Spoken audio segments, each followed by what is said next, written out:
Hello, everybody. Welcome to the GM Sports Report, your weekly podcast on all things sports where every play counts. I'm Grant, and I'm here with my co host Mason as we get ready to cover the latest news, headlines, and upcoming events going on in the sports world. Make sure to like, comment, and subscribe to see all things GM Sports Report. Mason, how are you doing today? I'm doing all right, Grant. Two big New York L's last night. Knicks dropped game two, and Yankees lost 6-4 to the Guardians. But you know, doing all right. How about you? I'm doing pretty good because both my teams were off last night, so didn't have to Yeah. deal with any of that Little you had mental to health deal with. day. Yeah, yeah. Little It was mental a health day. calm mental reset. Um, I know you got There a you go. pretty stressful week as a New York fan coming up with Oh gosh. Thursday and a lot going on for you. So, Yeah, that's for sure. all right. Well, we're going to start out this episode like how we start out every week, which is with our hot take and underdog of the week. So, I'll let you go ahead and start with your hot take of the week. All right, so I don't think this is a surprise for anybody, but my hot take is that at this point in the season, the NL West is the best division in baseball, and it's relatively not even close. Just the standings of where these guys are at: Padres at one, Dodgers at two, and then Giants, Diamondbacks, Rockies. And it's insane because Diamondbacks would be in competition for first or second in almost any other division, but are right now fifth in their own. It's just seeing these powerhouse of teams, being as close in rankings as they are, and they're all, within a game or two of each other. And then there's the Rockies. Denver's kind of going through it right now, but at least they got the Nuggets to kind of rely on because they're still in spring training. Yeah, so that's my hot take. Yeah, I agree that division is definitely the most stacked and has the most uh, talented teams, I'd say. And that's the case for it last season. And I think it's going to be the same case throughout this season to till the end of the Hmm. season. So I agree. My hot take of the week. I don't know if this is much of a hot take anymore, but if I would have said this before the playoffs started, it might have been more of a hot take. And that is that the best first round of the playoffs, like the first best first round matchup of the playoffs, is easily the Clippers versus Nuggets series. Those two games that have been played so far at the time of recording this is 1-1. Clippers just tied the series last night. And like the two games that have been played so far have been the most entertaining Hmm. games in all of the playoffs so far, like in my opinion, at least. Very back and forth games. Both teams are very locked in. They're playing really good, high quality basketball.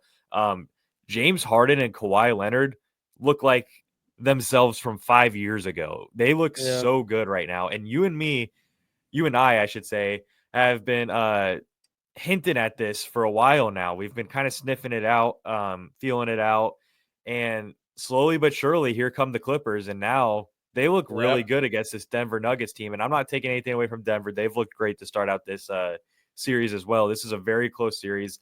And I think that after this first round, we're going to look back at the first round and say, wow, that was the best series of the first round because 1-1 right now. Both games have been absolute thrillers coming down to the last play. The first game went to Hmm. overtime. Um, so yeah, I'm excited to see how this series plays out. I think it's going to go 7. I We'll get into who I think is going to win that series later because we have a segment on that. Right. But yeah, that's my hot take for this week. Nice. All right, so now we're going to go ahead and do our underdog of the week. So I'll let you go ahead and take that away. All right, so my underdog of the week is a team that really just shocked me, just from one game that I saw the scores on, and that's the Cincinnati Reds. Not the greatest start of the season, but absolutely lit up the Orioles. Won 24-2 on Easter Sunday. Noel V. Marte, 5 hits, 7 RBIs, and a home run. Ellie got a hit and got a home run, and then Austin Wins 6 hits, 6 RBIs, and a home run as well. So they were just putting up like MLB The Show numbers on rookie mode, and it was just insane to see a team who we thought was going to be pretty good and on our preseason pod with the Orioles just get lit up, and now they have the worst team ERA in the league. So very surprising to see that. Yeah, that was a very interesting score when I saw it. I had to do a double take. But I will Insane. say, as a Cubs fan, ain't nobody worried about the Cincinnati Reds. But it's a good pick Just a for calm little underdog of the underdog. week. Yeah. I know. Yeah. All right. My underdog of the week, I'm going to go with the Miami Marlins starting pitcher Max Meyer. Last night, he set for this season so far the most strikeouts in a game for this season. Like I said, not like all time or anything like that, but he had 14 strikeouts last night, which is a career high for Mm, him. And he was absolutely dicing batters up, and he's looked pretty good to start this season. So, not a lot of people are paying attention to the Miami Marlins right now. I don't blame them because there's not a lot going on there, but pretty good outing from Max Myers last night with the 14 strikeouts. nice. All right. So now we're going to go ahead and slide over to our second segment, and we're going to be going over all of the NBA series that are happening right now in the first round. And we're just going to give our thoughts, and then we're ultimately going to give our predictions for that series. So we'll start in the East, and we're going to start with the number 1 versus number 9 seed. Wait, that's right, right? Yeah, I think they're ranked 9th. But we're going to start with Cavs versus Miami. Okay. So yeah, I think ultimately, the Heat will kind of keep it close. But I just think that with the high that the Cavs have been on, that they'll ultimately win it in 6. So yeah, it's just kind of my quick thoughts on that. Yeah, I'll be a little bit more long-winded with this one, I guess, just because it's my team. Yeah. So, Yeah. I was watching game one, and it was a little back and forth in the beginning, but towards the fourth, it just started becoming like an onslaughter, which is kind of what I was expecting. I just think the Heat not really there yet. Colo Ware's just getting absolutely bodied by Jared Allen right now. We don't really have that great of a guard defender outside of Davion Mitchell. I mean, Wiggins and Bam are really good defenders, but they're better against like wings and like taller players. So we don't really have someone to stop those quick guards and Darius Garland and Donovan Mitchell other than uh, Davion Mitchell. And Tyler Hero was absolutely Mhm. hunted. I think like all of the guards shot above 70% when Hero was guarding them in game one. So just, kind of what I expected. I think maybe Miami will steal 1 or 2. I don't see it really going much more than 6, though. Yeah. I honestly think it'll be Cavs at 5. But, you never know. Crazier things have happened, and we'll see. But I just don't see a world where Miami wins the series against this Cleveland team. Yeah, that's All right. Next series we're going to go ahead and get into is the Boston Celtics versus the Orlando Magic. Now, this I can honestly just see it being a 4-game sweep. Yeah, unless Orlando finds kind of some legs at home. But even still, I just think that this Boston team is like just a juggernaut over there in the East. We were kind of talking about it the other day, but Orlando on paper and just physically is nowhere close. So I think Celtics will win in 4. I'm also going to go with a sweep on this one. I think it'll be 4-0 sweep for Boston. Outside of Paolo and Franz, there was absolutely no help in game one, and I don't really think that that's Hmm. going to change. I think maybe Cole Anthony can help out here and there. He's had some really good spurts throughout the season, but they need to get some guys going. Wendell Carter Jr. needs to step up. Obviously, like I said, Cole Anthony is going to have to step up, but I don't think it's going to matter because Boston handled them Yeah, pretty easily, and that was with Tatum having a pretty bad game one. So, yeah, I don't see this going past 4 games. yeah.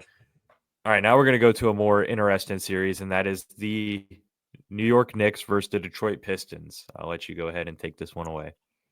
Yeah, so I think the first game absolutely caught me off guard.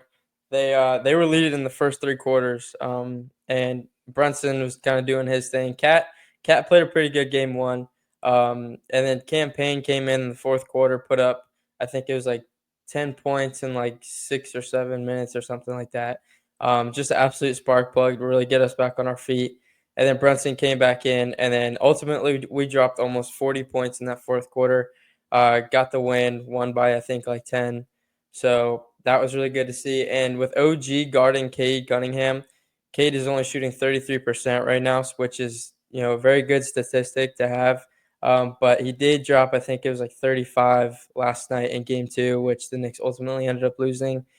Defense was just absolutely struggle. Offense, the only way we were able to score points is with Jalen Brunson getting the ball. And I know everyone's making fun of Jalen, to do what he has to do, to get to the line, foul baiting and all that. But when there's just absolutely nothing going on offense, a guy like that just has to do what he has to do. So Jalen Brunson, I think, dropped about 37 or something. But yeah, I think Knicks will end up winning in 7 if it gets to that, slugfest. But yeah, that's kind of my thoughts on that. Yeah, some would say Brunson shooting free throws somewhere right now. Right. All right. So when I look at this series, I think that, there's no doubt that there's a lot of competitive nature there. It's going to be a very competitive season or series, a lot of close games. But I was looking at the Pistons team last night, and even when, they won the game and all, I don't see a recipe for them making a deep run this season. I think they're still like a player or two away. No Mhm. one was really Mhm. there outside of Dennis Schroeder, of all people, to help Cade Cunningham. And Malik Beasley, who has been great throughout the season, was kind of shut down last game, and Tobias Harris didn't look too good. So I think that Cunningham is amazing, but there's just not enough help around him to ultimately do anything this playoff run or this series. Ultimately, I think that the Knicks will win this in 6 games. I think that maybe the Pistons will win one more at home, and then that'll kind of be it. The Knicks will kind of lock in there and handle business because they are the better team when it's all said and done. And I do like this Pistons team a lot. I just don't think they're quite there yet. And that kind of showed last night when uh, they almost had a repeat of what happened in game one where they blew that lead. Yeah. That almost Yeah, it happened was last getting night. close. So I just don't see that being a recipe for success. If they had gone out there last night and held on to their lead and beat them good, I might be having a different conversation right now. But from what I've seen in the first 2 games, it kind of just looks like a team that's competitive, but not quite there yet. Right. All right, and now we're going to head to the final game of the Eastern Conference for the first round, and that is the Milwaukee Bucks versus the Indiana Pacers. Yeah. So, Dame is coming back for game 2, correct? I believe he was upgraded to questionable, so he's trending towards the right direction, it seems. Okay. So, um, with that, I kind of think that the Pacers, with just what they've had, throughout the season and kind of how they ended last season as well, it wasn't as strong this season as they were last season. But I do think that they'll be able to sneak a win, either in Game 6 or 7, or win it all in Game 6 or Game 7. So, yeah, I think Pacers will just get it done with just a lot less injuries going on, and they've all been playing together for a good amount of time. So. Yeah, Okay. If Milwaukee gets back Damian Lillard and he's like a healthy Damian right. Lillard and he was playing the style basketball that he was playing all season long because he was one of the best guards in the league this season, I think not only is Milwaukee going to win this series, I think they're a legit threat to make the Eastern Conference Finals. I'm really high on this Milwaukee team when they're all healthy and playing well. Um, I think Giannis and Dame are one of the best duos in the league. I think they're not talked about enough as a duo. And with him coming back, I think they'll easily steamroll the Pistons. And I think they might even be able to upset a team like the Cavaliers in round 2. And then who knows what's going to happen after that. So I really think that the Bucks, if Damian Lillard is healthy and playing well, Yeah, that's the um, biggest. That's kind of what they I should be was, able to going back. yeah, they should be able to handle the Pistons. I think that is going to happen ultimately because everything's seeming to trend towards the right direction. So I'm going to go with the Milwaukee Bucks in 6 games for this series. Okay. All right, now we're going to go ahead and slide over to the West, and we're going to start with OKC versus the Memphis Grizzlies. Yeah. I think we got a pretty good sample of how things are gonna be for OKC in this postseason. Beating the Grizzlies by almost 50 or about 50 points. And I think that they'll be able to gentlemen sweep the Grizzlies. I think it'll be a good series. I don't think it'll go past 5 or 6, in my opinion. They just have such a more complete team than the Grizzlies do. So, yeah, I'm gonna go OKC and we'll go 6. OKC and 6. Yeah, I'm going to go OKC in 5. I'll give Grizzlies maybe Yeah, one game. Maybe they have one really good performance. But, I mean, it's hard to give them any benefit of the doubt after that absolute yeah, spanking they yeah. got I in game know. one. I mean, I think they said it was the largest deficit in a game one in NBA history. So, Yeah, not too high on the Grizzlies after that one. So I'm gonna only give them five Mhm. games in this series, if that. That's fair, that's fair. All right, now we're gonna go to the next game or next series, which is Houston Rockets versus the Golden State Warriors. Yeah, this was an exciting game to watch, that game 1. Um, just Houston is a lot better of a team than I think anyone anticipated this season, um, or coming into the season, that is. And, with Jimmy over there at Golden State now, him and Steph Curry have just been, a great duo over there. So I really think that if Houston can kind of lock it down and get done what they need to get done, they can win a couple of games and it could go 7. But if it does end up going 7, I think Golden State's going to come out of this with a win either way. I could see them making a deep run in the playoffs just with everything going right. So I'll go Golden State. I'll go Golden State 7. Okay.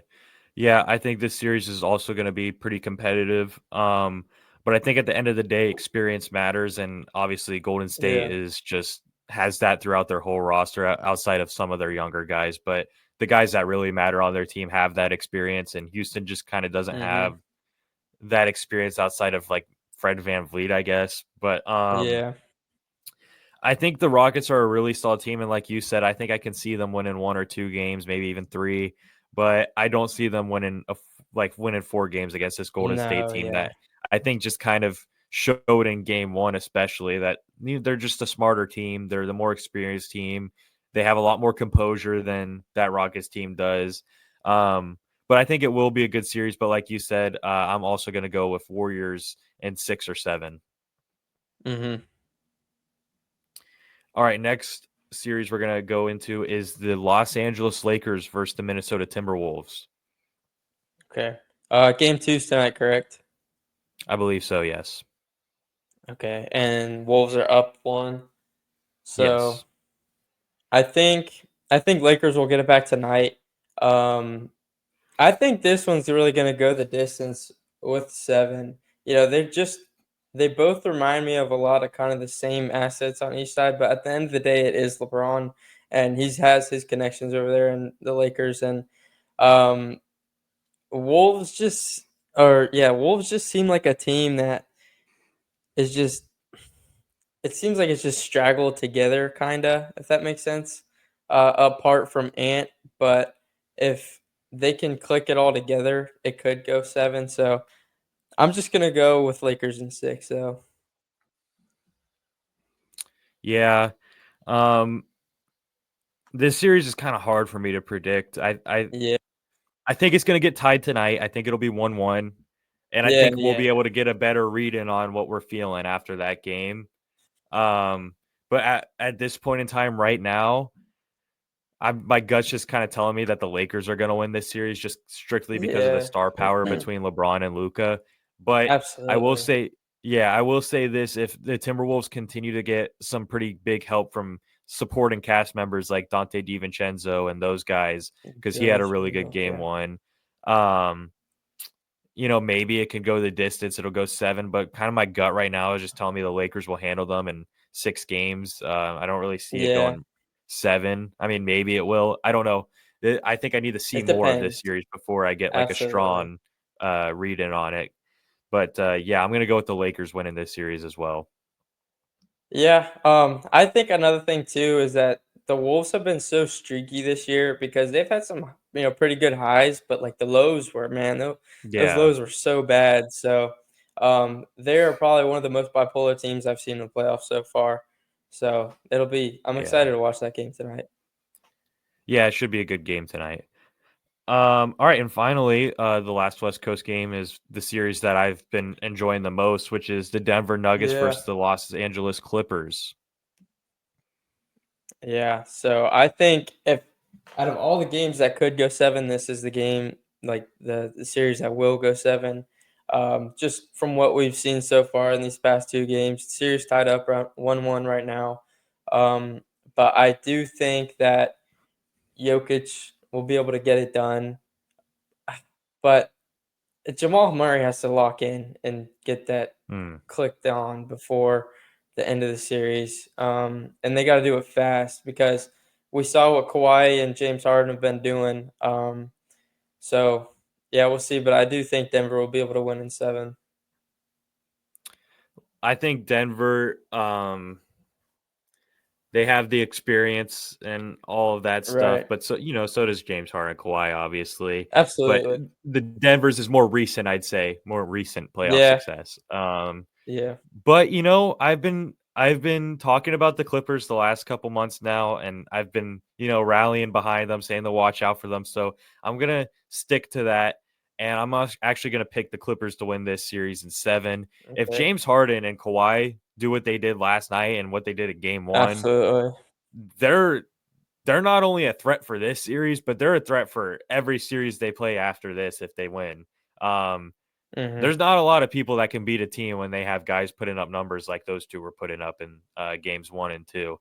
And that's not to mention Zubac, who's been probably the best role player big man in the league. Like obviously he's not the best out of like the star players that are centers, but out of the group of role player centers, I'd say he's easily the best one. Um, some would even say he's a top 5 center this season. And I wouldn't disagree necessarily. But Mhm. Norman Powell started heating up in the fourth quarter of that game, which is a great sign because Yeah, he he did. struggled in game 1 and the start of game 2. And he's someone that's been a very pleasant surprise for them. And I think if he can assert himself in the game 3, they can steal another one. And then I think that they really have a chance here. Um, I'm really enjoying this Clippers team because a lot of people wrote them off after losing Paul George. And I was like, kind of like, it's just Paul George. And, at the time, everyone Yeah. thought Paul George was still a really solid guy, but obviously that's proven otherwise. So, yeah, I'm interested to see what happens. And I think this is definitely going 7, but I'm going to go with the Los Angeles Clippers because why not? Okay. Yeah. All right. And now, real quickly, we're going to go into the MLB and we're going to go over our player of the week and our team of the week. So, Mason, I'll let you go ahead and get started with your player of the week. Yeah, just for reference, I chose my team of the week before seeing who the player of the week was, so it Okay. is kind of doubled up, but we'll go, Okay, then go ahead and back just and go through it forth. because I think I know who you picked. Okay, so yeah, my player of the week is Dylan Moore. The past week he's averaging 385s. He got 6 runs, 3 home runs, 5 ribbies, and then 769 slugging. He's just been absolutely phenomenal, as well as Julio Rodriguez. And then my team of the week is Seattle Mariners, 8-2 in the last 10, 1 game back from the Rangers, who are in first place in the AL West right now. And I do think that they can compete for that top spot throughout the season. So yeah, Seattle has honestly been shocking me, doing a lot better than I thought they were going to do coming in the season. So yeah. Yeah, I gotta say, when we were talking about Seattle in our preseason show, I did say that I think their pitching staff is one of the best pitching staffs in baseball. Their question Hmm. mark would be their offense, and that would take them as far as they Yeah. ultimately go. And so far, that offense has been red hot, like you said, Dylan Moore and Julio Rodriguez off to a great start. And if Randy Arozarena can help out, if some of their other guys, Cal Rayleigh, their catcher, can help out.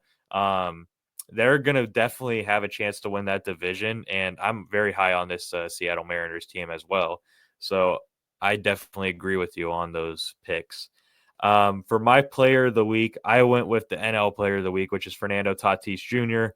9 Yeah. for 24, 4 home runs, 7 RBIs. And let's just face it, he's been off to a red hot start on the best team in baseball Yeah. this season with the San Diego Padres. It's no denying that I'm a huge Fernando Tatis fan. I have been for years now. I think he's one of the most electric players in the sport, and I think he's showing that he's one of the best hitters still in baseball. Because last season he kind of had a weird season, and this season Hmm. he's kind of showing that he's still that guy.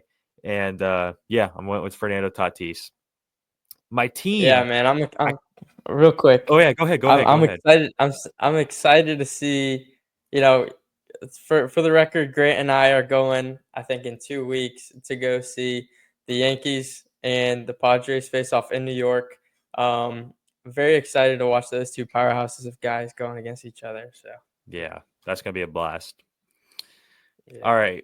right. For my team of the week, I kind of went the opposite of a good team of the week, because it's not in the rules that you have to pick a good team Yeah. for team of the week. It's not in the rules, and Yeah, I that's think fair. something that That's was fair. very eye raising to me, because this is a team that I think a lot of people saw potentially winning their division or being really good this season. They're 2-8 in their last 10, and that is the Kansas City Royals. They're only 2-8 in their last 10 Mm, games, and they're struggling right now. Outside of Bobby yeah. Witt, there's not a whole lot of help on the offensive end. The pitching's looking a little shaky. A lot So of yeah, I've strikeouts. a lot of strikeouts, and yeah, so I'm picking the Kansas City Royals, and not in a good way, because they're 2-8 in their last 10, and they There need to you figure go. it out. Yeah. Yep.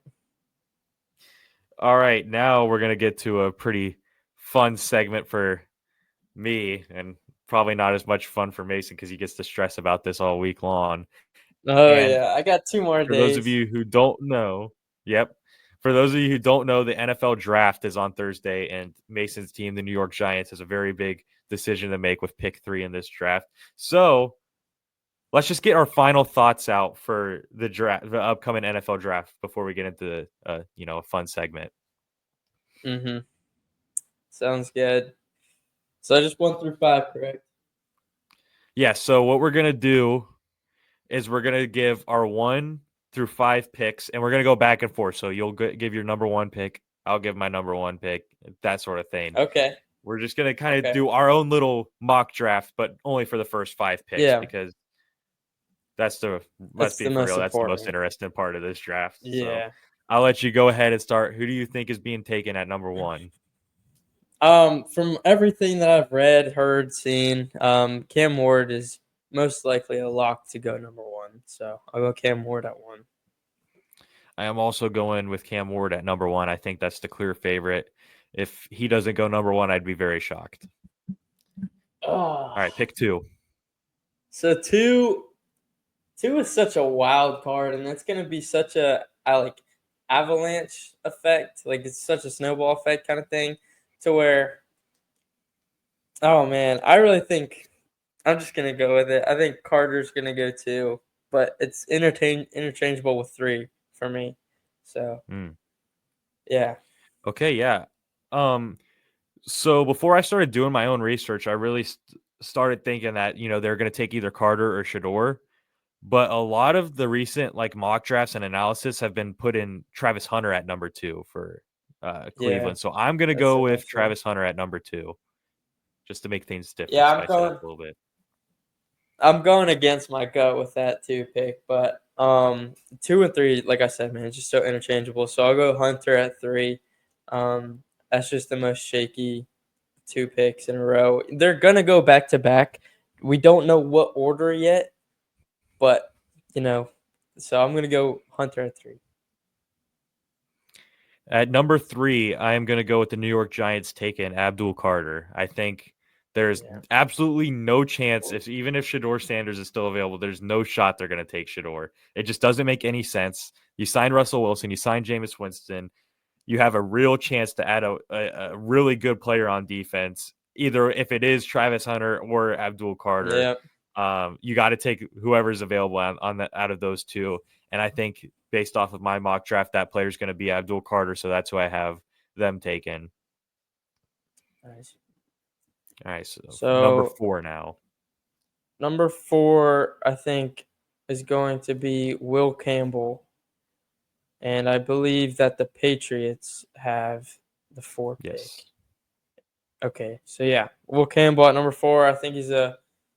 I always get him and Mason Graham confused, but I think Will Campbell is the offensive tackle. Yeah. Will Campbell is offensive line. Mason Graham is a DT. Okay, they're like the exact same person, but on the opposite side of the ball. So yeah, Will Campbell Yeah. at 4.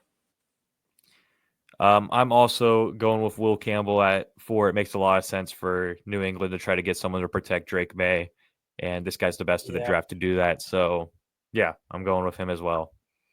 I got yeah, Jacksonville at and 5. then yes, 5. I'm gonna go Mason Graham. Pair a guy with Trayvon Walker. Uh, Hines Allen. Get somebody on that D line to help him out. So yeah, Yeah, I also went with Mason Graham at 5, but I will say something I saw that was super interesting was the latest. I think it was Sports Center. Maybe it was one of the top. Like, they had released Mhm. another mock draft today, and they had Jacksonville taking Ashton Genty at 5, which I thought was very weird and interesting. I Mm, don't think that makes a lot of sense for them, but that's what they put. But I don't think that's going to happen. I think they're going to take Mason no. Graham. Um, but yeah, we'll see. I mean, I don't think that's going to happen. But I thought that was a very weird pick to put at 5 out of nowhere all of a sudden, because I don't think anyone was projecting Genty to go top 5. So yeah, No. I can see him going to the Raiders, though. See him going to the yeah, I Raiders can see or the that. Bears. Those are like I the can see it. top 2 I think he's teams going I to can end up on see. the Bears. I'm just going to get that Yeah. out there. Yep. All right, so we're going to be very interested to see how this draft goes on Thursday. Mason's either going to be really happy or really upset next episode. Um, Mhm. but yeah, we'll see how it plays out.